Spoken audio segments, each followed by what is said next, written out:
George Floyd's death has put a spotlight on police brutality, and it's also raised questions about when police officers should stop being bystanders and step in. But back in 2006, in Buffalo, New York, a black police officer did exactly that. Officer Carriel Horn stopped a white colleague from choking a suspect during an arrest.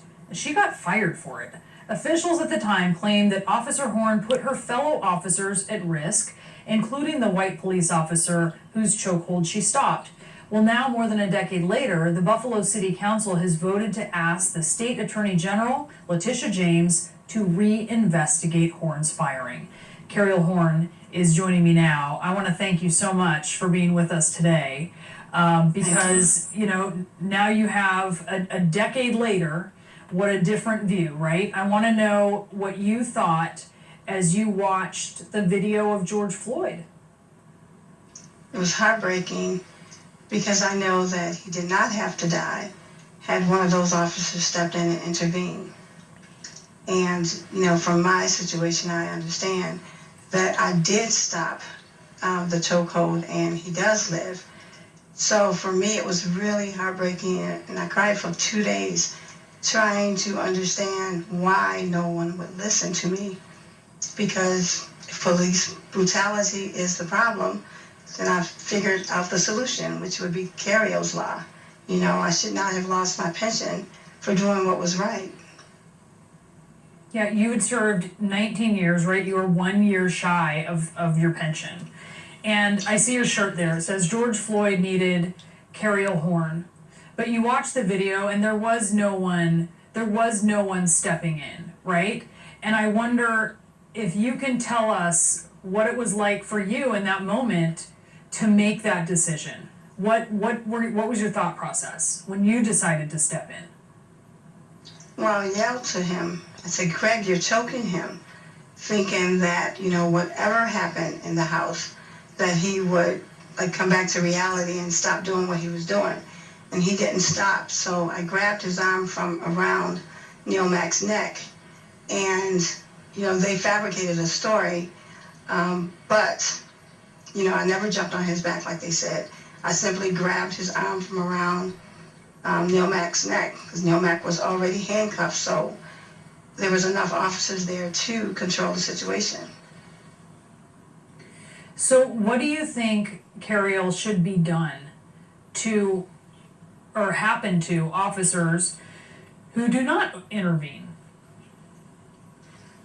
Well, like I said, under Carriel's law, they would be prosecuted because you would have the duty to intervene. You cannot stand around and watch someone kill someone, watch someone die. You would have to intervene. And it would be a registry, so you can't go from department to department with a history of abuse. So that there's a way to track folks, right, as they move from one area Exactly. to another. I wonder for you, you are here, you made a decision at considerable personal penalty, right, to try to make sure that you save the life of somebody.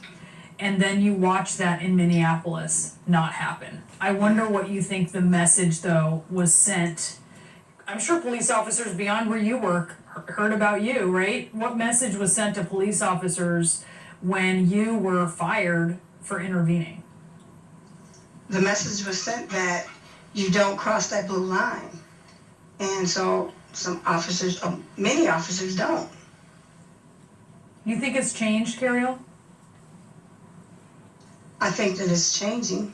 I think that I am here to help change it. So that is why I thought of Carriel's law, because I want to be the change. I don't want any officer to go through what I have gone through in order to save someone's life. I lost everything. I had 5 children and I lost everything. But Neil Mack did not lose his life. So if I have nothing else to live for in life, at least I can know that I did the right thing and that Neil Mack still breathes.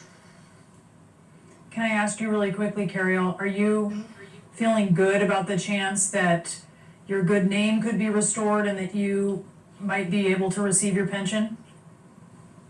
Yes. I hope that the mayor does the right thing. Because like I said, no officer should go through what I've gone through for doing the right thing. Carrie O'Horn, thank you so much for joining us from Buffalo. Thank you. We have some breaking news. We are learning about the arrest of a suspected member of an anti-government extremist group accused of murdering 2 police officers. The FBI says he was trying to hide among Black Lives Matter protesters and that a ghost gun was used.